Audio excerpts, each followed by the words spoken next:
Welcome to the We Don't Play podcast show today, Lola. How are you? I'm fine, Favor. How are you? I'm great. I'm so great. Like, you being here is amazing. I think we've known each other for, what, 5 years now? Yeah. We go way back. 20. We, That's way back to me. 29 before COVID. If we before COVID, then it's way back. yeah, for sure. Now, you are so welcome to this place. It's a great space where we connect with people, entrepreneurs, business owners, families that need the information you're giving. A lot of people don't know how to travel, and I'm sure you've had a lot of experiences in the past, right? Right. Wow. No, I'm so happy that you're here. I would love people to know who you are. Let's get that out the way. Let people get to connect with you and let them know, how did you even get started? Like, what is this whole concierge and who is Lola? Wow. So my name is Lola Coker-Oni. I am a Nigerian American or American Nigerian. So I'm a mother and a wife, and I've been in the service industry for about 25 years. So I did customer service at first for like 3 years, and then I dove right into hospitality. I've worked in every area in hospitality except for tourism. So, heavy in my younger years, 19, I worked in hotels, different hotels. I'm not going to mention the hotels that I've worked in, but I worked in different hotels. And then I also worked in the restaurant. I prefer the hotels to the restaurant. And then I landed a job as a concierge. So basically, when I first started concierge, I was a concierge for a residential building. And I realized that this concierge stuff, people will always end up coming to me to ask where to go, what to do, what events, just to know what's going on around town. And basically, they would pay me a higher tip on trying to get exclusive bags or trying to get sold out tickets and stuff like that. And I enjoyed it because my personality basically is I get bored quickly, as I can do a little bit of everything, but not but do it with ease. So I always had that connection here and there. And then I did that as a residential, as a concierge for a residential building. And then from there, I started working for American Express, where I was a concierge for both the platinum and then moved over to the black cards. And then I became a concierge I was the first chief concierge female at Intercontinental Hotel in Nigeria. So working back at the hotel, people always come to me for everything. And at that point, it was a good challenge for me because, at that time, concierge in Nigeria wasn't, something where they understood. So I was privileged to pave the way in that area. And then I came back to the States and I worked for a concierge company called Aspire Concierge, where it was just strictly concierge work. So when post-COVID was all good. So I was doing a lot of concierge, bags. Kim Kardashian just wore that bag. Can you get that for me? Or they wanted to get event tickets or things like that. But when COVID hit, I then got a request because everybody was locked down. Somebody called me and it was like, yeah, I'm tired of being here. I need to get to a private island. I was like, first of all, I don't work for American Express anymore. And second of all, in my mind, I was like, a private island, how do they get those? But the concierge in me was able to find one. So then I would just charge a concierge fee. And from there, I started taking off and, booking high-end travel. But then being a seasoned traveler myself, I had to learn the travel side of it, as in, being a travel advisor and how to book and getting an IATA and, all that kind of good stuff. So for me, I didn't want to be a travel agent. That wasn't me. Every travel to me had to mean something. And it clicked to me during the COVID period. everybody got hit mentally. I don't care what financial bracket it was. So I started dissecting and understanding that mental health was really important. People were trying to get out. That's when a lot of people that didn't travel in the past wanted to travel, wanted to learn something.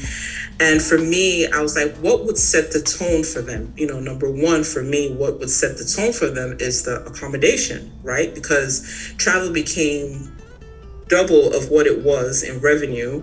It became a trillion market, and everybody wanted to travel. What will make me different? So I started calling myself a travel concierge. So as having that backbone as a formal hotelier, the hotel will matter to me. And I was like, yeah, people go to the popular chains and brands. I started myself discovering other hotels that were luxury. I have to put it that I did focus on mid-luxury to ultra-luxury clients.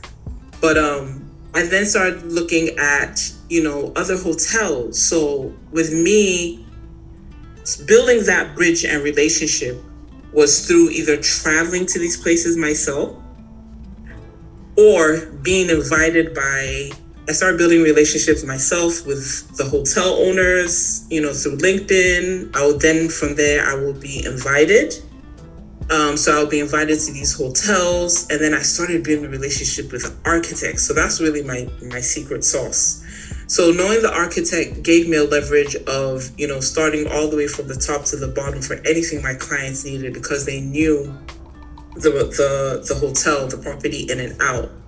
So from there, it started growing. I then started focusing on multi-generational family, because multi-generational families started becoming really popular for travel.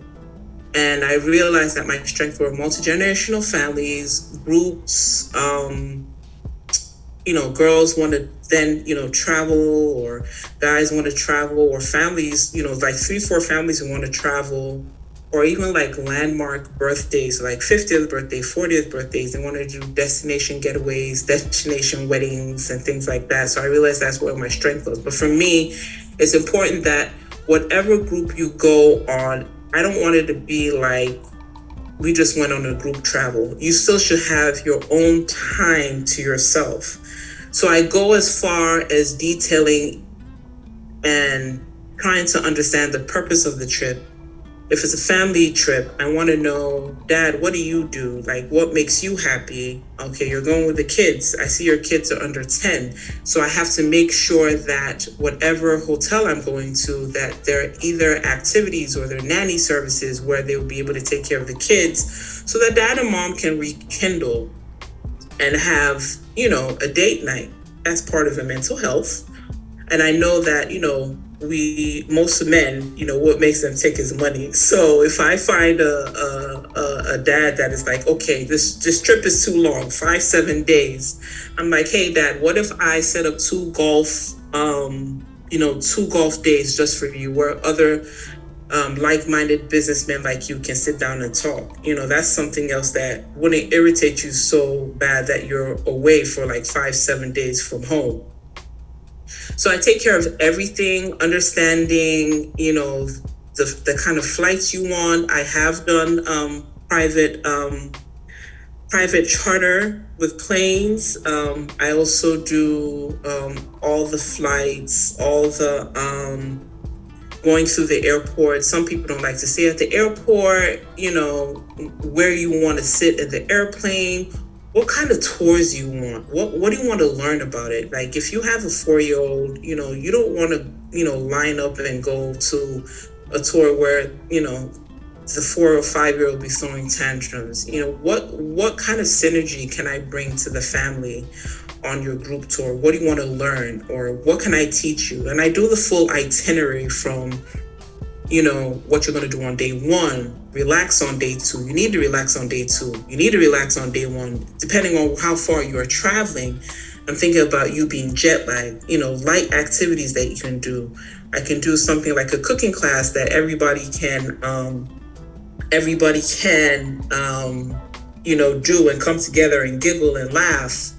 I think about, the distance of places for tours. Are you going to get in the car? If it's so far, can I get you? Can I do a boat to get to your activity? That's part of the activity.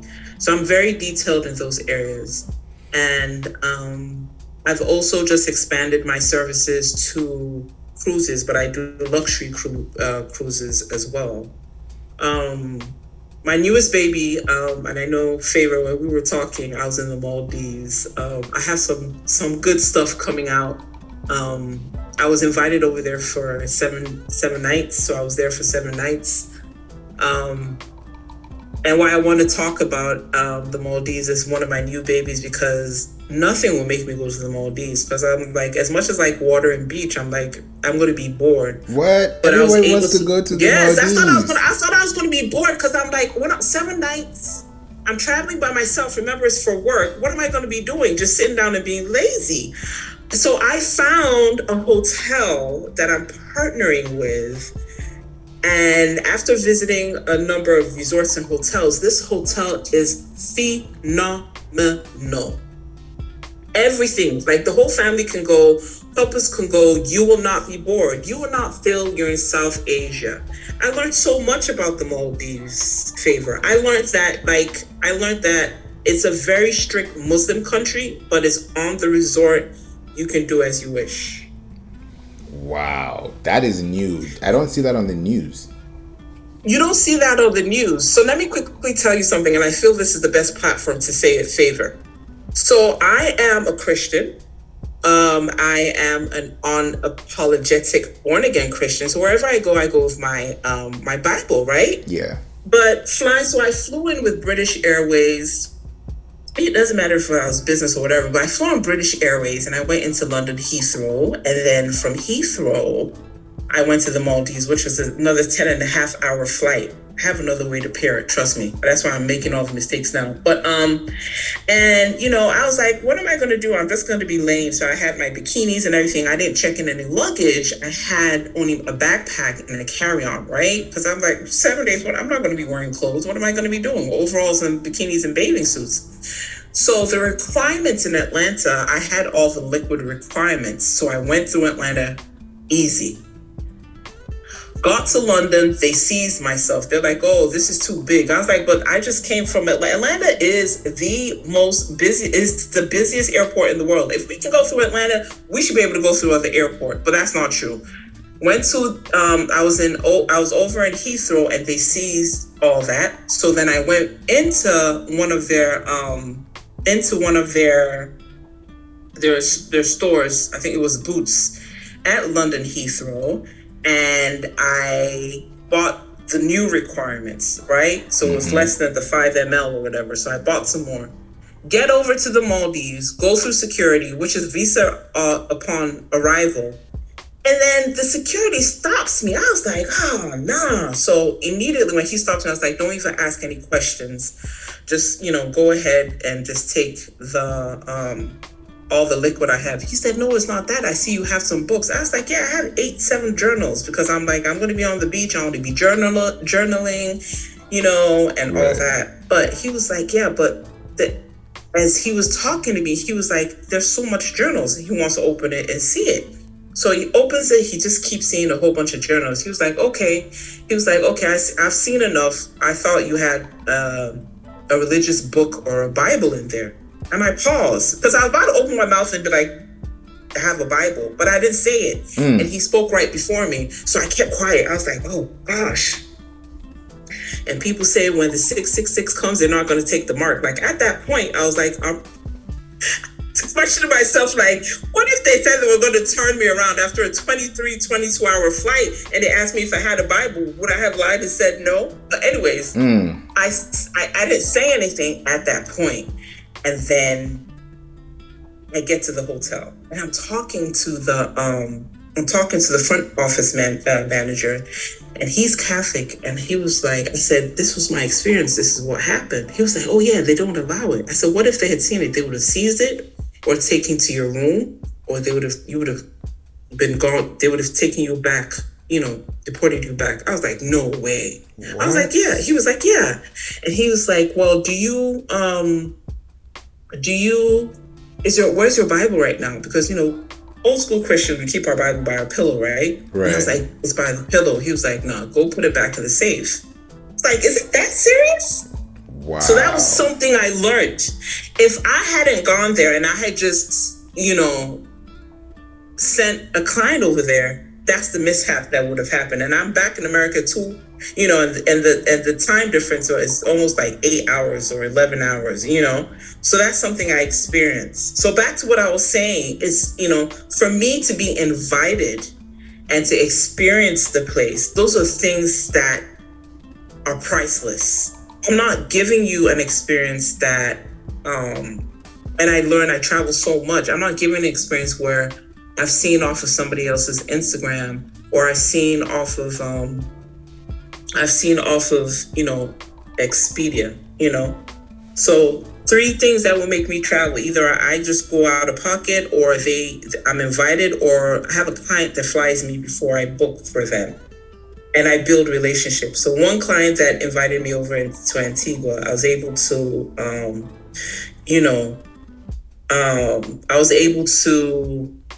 I was able to build relationships all the way to getting to know the prime minister. You know what I mean? Mm-hmm. So that's the concierge aspect of what I do with travel. So I've named myself a travel concierge. I love that. Wow. This story is actually interesting because now it gets me thinking all these other countries like Greece, you go to all these nice countries that have really Bali, you go with your stuff like you'd normally travel, but if something happens, let's say perhaps you had something that they were trying to take out and then they find that in the process. Yeah. It's like, what do you say now and you can't go back? So for someone who's probably has never heard that before, how do they plan accordingly so they don't get sidetracked? Okay, so for me, that's where I come in. So building the relationships and going places like this, those are the things, and I know we Americans are like the most loved and the most hated. So I always make sure, look, depending on the passport you have, I always try to look at the political and religious background first. And when I verbally tell my clients about it, I then put it in their itinerary, and then I send them reminders, and they have communication with me via WhatsApp or text messages while they're gone. Does that answer the question? Yeah, that makes sense. Because if you have, let's say, a service line to call, or you have an emergency line, it's like a pilot. You're able to tell them what to do even if you're not there, but they feel safe because they're in your territory. Exactly. Yeah, and even if it's a place I've not been to, I do so much hard work. Just being a member of the Concierge Society, I'm like, who's a concierge over at this hotel? Who can I meet? Who's at the airport? I need to know somebody at the airport in immigration. God forbid something happens. I go all the way out. I need my clients to be safe before comfortable, if that makes sense. Yeah, I love that. Safe before comfortable. That's very good, because it also allows someone to feel comfortable in their space, even when they're there, knowing that, okay, anything could happen, but just because I've taken the time to spend with you, I don't have to feel like I'm over my shoulders. Yes. I mean, there's so much political stuff going on right now. We always want anywhere, everywhere, and it can trigger from any country at any time. So I've always considered safety first before comfort. I love that. Tell us about this mid to ultra, or even let's move it back a little bit. What is the scaling for luxury? Because people say luxury, and when people hear luxury, they think big brands. Some people hear luxury and they don't know what to say. So how do you measure the luxury, and how does that even affect or, contribute to the numbers? So for me, on the back end, I try to break it down to, on the back end with me and my team, the concierge team, I said, look, there's ultra luxury, there's premium luxury, there's luxury, and then there's mid luxury. As far as the hotels that they stay at, the amount of money that they will want to spend, because for us, ultra luxury, we say they don't have a budget, or their budget is $4 million. $4 million.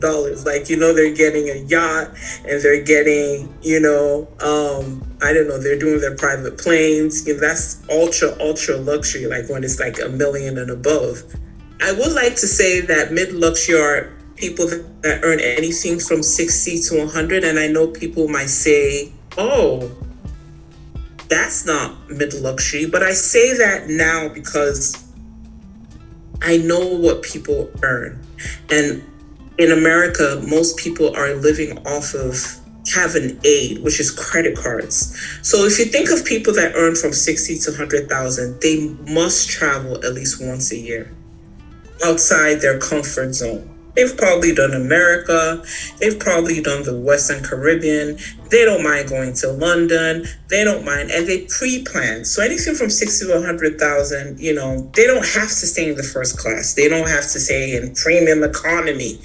They would rather spend money for the experience of the hotel that they stay at. That's why I said it's mid-luxury. Then when you start thinking about luxury, then you start thinking about our brands, like the Marriott brands of the Four Seasons, the Ritz and stuff like that, and where they can stay.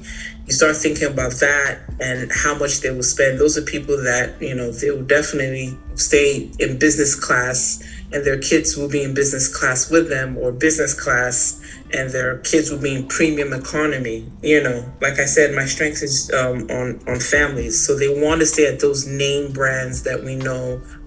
At luxury. When I say premium luxury, for us at Cosmopolitan Empire, I think of boutique hotels. And the reason why I think of boutique hotels because it's more customized. You know what I mean? It's smaller hotels, and you have like most of the workers there know your room and can call you by your name. Does that make sense? Yeah. They kind of, so like there's a hotel, I don't want any whatever, but there's a particular hotel in Istanbul that I go to. There are only 18 rooms. And I remember once I was trying to book it for my clients. She was like, I don't want a small Airbnb. I said, trust me when I say it's not a small Airbnb. And she went, and up till today she goes back because the service is exceptional and it's nothing cheap, right? And then you have the ultra luxury. And I did forget to say that my accommodation style, I break it up. So I do hotels, I do private villas, I book private islands, and I book luxury residentials. So ultra luxury are, you can spend $15,000 a night, or you can be in a private island or get your own private villa, and then you're going, into the whole renting a yachts, and you probably fly private. You're not going to go on a commercial unless you have your domestic staff, and even that, they're probably going to be on the plane with you. So that's just ultra luxury that's what I have. And there's one place I would like to mention. Italy's at my heart. Is one of my biggest places that I go to every year. And this, there are two luxury residential. People are like, oh, it's an Airbnb. No, it's not an Airbnb. It's about $10,000-$15,000 a night. One of them is called Etra. It has everything in it. It has everything. Like, if you want to shut down the dome and go have dinner, they can do that for you. Does that make sense? That's ultra luxury. They pick you up with your preferred type of transfer. So if you want a Mercedes, if you want like a Rolls Royce, they can organize that to be picked up and for you to be driven around while you're in Florence. Wow. You have a chef that comes in every day. Wow. You have cleaning services that is 2-3 times a day. The blankets are cashmere. It's divine. And it's 3 bedrooms, but it sits right on top of and it's so ultra that you don't know that it's there because the address isn't there.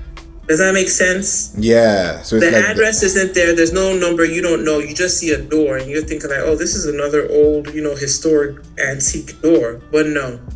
So what the owner did was he bought a So he bought like a church, and then where the Pope stayed. So there's history behind everything I do. Where the Pope stayed, and he turned it into a luxury residential. So everything is just absolutely divine and beautiful. So those are the categories that I would say. So accommodation and how we book on the back end for luxury. But I always say, for me, I tell my clients, look, what is luxury to you? Sometimes it's priceless, right? To me, post-COVID, gone are the days where it has to be a Gucci to be luxury.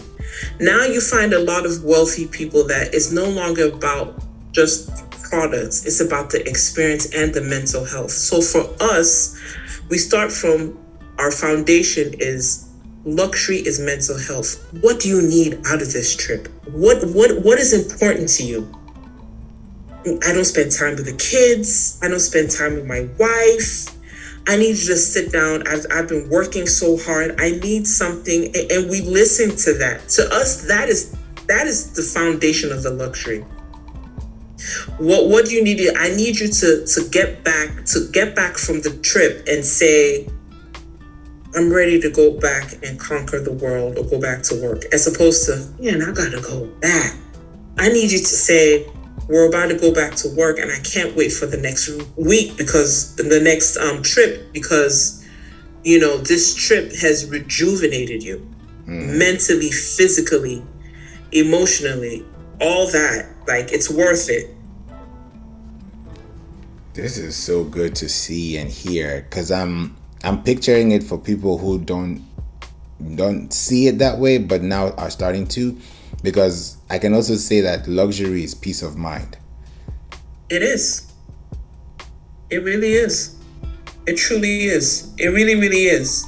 I mean, even now that travel has become so popular, everybody's traveling, but they're going to the same place. And there's absolutely nothing wrong, because I'm still going to Mexico. I'm still going to Jamaica. But it's like, there are more places to go to. There's nothing wrong with it. But for me, if I'm taking you to Mexico, I have to give you a different experience, a different hotel, a different activity, a different resort. You have to be like, oh, I went to Mexico 3 times. And like, what? This is completely different. This was fun. This was relaxing. This is good to hear, because a lot of people, when they're trying to see where to travel, like you mentioned earlier, that most times people don't know where to travel, or they want to travel, but they don't know where the location is. They don't want to go to the same place every year either.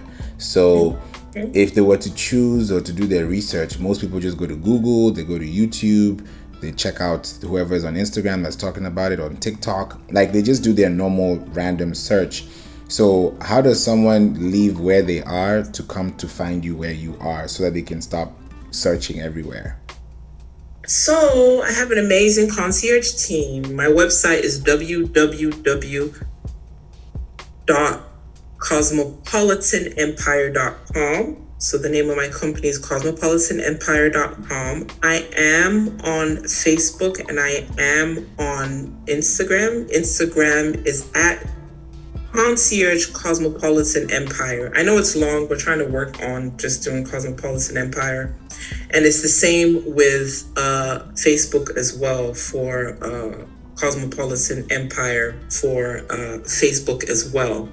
If not, please always feel free to send an email. I am concierge at cosmopolitanempire.com. Feel free to ask questions. We get a ton of questions all the time.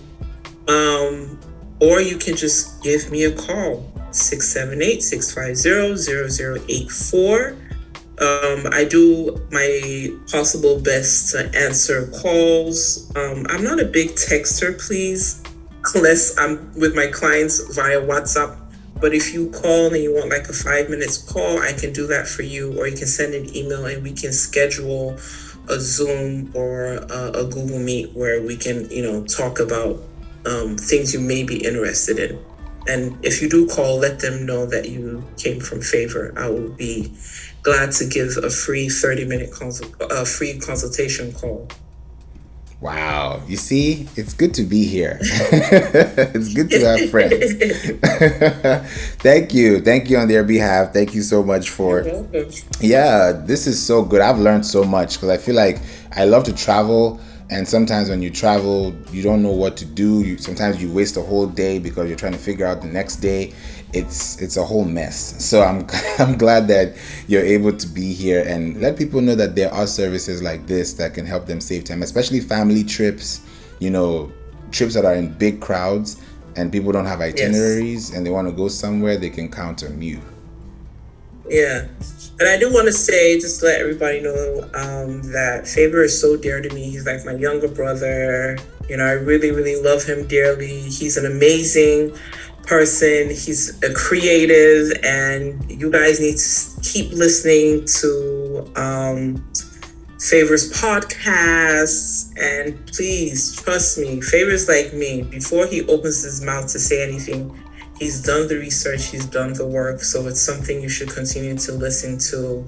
And I definitely am so proud of how far he's come. He's extremely consistent and he's a very hard worker. So, Favor, thank you so much for this opportunity, for being on your podcast. I can't wait for the next one, and I can't wait to hear who you have next on your next session. Amazing. Thank you. Thank you so much for that. I appreciate you. And I'm glad we did this. This is definitely now like in history. So, Yeah, yeah, it's set in stone. I'm so happy. Thank you again. And God bless you. you're Looking welcome. forward to bringing you back and talking more about, how we can travel better in the 2025 era. Yes. Thank you. You're welcome.